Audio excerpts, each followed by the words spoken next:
नहमदुहु व नसल्ली अला रसूलिहिल करीम अम्मा बाद फ़अऊज़ु बिल्लाहि मिनश शैतानिर रजीम बिस्मिल्लाहिर रहमानिर रहीम इन्नल्लाहा व मलाइकतहु युसल्लूना अला नबी या अय्युहल्लज़ीना आमनू सल्लु अलैहि व सल्लिमू तस्लीमा। बेशक अल्लाह ताला और इसके फरिश्ते नबी मुकर्रम सल्लल्लाहु अलैहि वसल्लम पर दूध भेजते हैं। ऐ ईमान वालों, तुम भी आप सल्लल्लाहु अलैहि वसल्लम पर बहुत दूध भेजा करो, सलाम भेजा करो। मोदी सामीन अस्सलाम वालेकुम।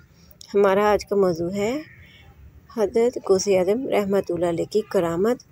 12 साल बाद डूबी हुई बारात जिंदा हो गई। एक मरतबा शेख अब्दुल कादिर जिलानी रहमतुल्लाह अलैह दरिया के किनारे तशरीफ़ ले गए। वहाँ एक 90 साल की बुढ़िया बेटी ज़ारो कतार रो रही थी। मरीजों ने बताया, हुजूर, इस माई का एक ही जवान बेटा था। इसने उसकी शादी की। बारात दरिया पार कर रही थी कि तमाम बारात दरिया में डूब गई। इसका जवान बेटा और दुल्हन भी इनमें शामिल थे। इस बात को 12 साल हो गए हैं। माँ का दिल है बेटी की याद में हर वक्त दरिया के किनारे बेटी रोती रहती है। इसके बाद घर चली जाती है। हुजूर गौसे आज़म रहमतुल्लाह अलैह को इस बूढ़ी माई पर तरस आ गया। आप रहमतुल्लाह अलैह ने अल्लाह की बारगाह में हाथ उठा दिए। आप रहमतुल्लाह अलैह ने देखा कि अभी तक दरिया में कश्ती नमूदार नहीं हुई, तो अपने रब की बारगाह में दरख्वास्त पेश की कि या रब्बिल आलमीन, क्या वजह है कि अभी तक कश्ती नमूदार नहीं हुई है। तो रब की बारगाह से आवाज़ आई, ए गौसे आज़म रहमतुल्लाह अलैह, अगर हम चाहते तो एक ही दिन में तमाम रूह अर्ज़ को पैदा फरमा देते, लेकिन हमने एक मसलहत के तहत इनको 7 दिनों में पैदा किया है। बारात का फ़ौरन नमूदार न होना भी एक हिकमत है। बारात को दरिया में डूबे हुए 12 साल हो गए हैं।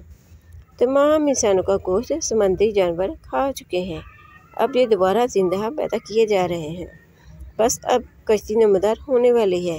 अभी बारगाह इलाही से बात ख़त्म भी ना हुई थी कि दरिया की सतह से कश्ती नमूदार हुई। तमाम बाराती किनारे पर पहुंच गए और तमाम मरीजों ने आंखों के साथ ये मौजज़ा होते देखा। तो सरकार गौसे आज़म का तमाम लोगों ने शुक्रिया अदा किया और अपने अपने घरों को चले गए।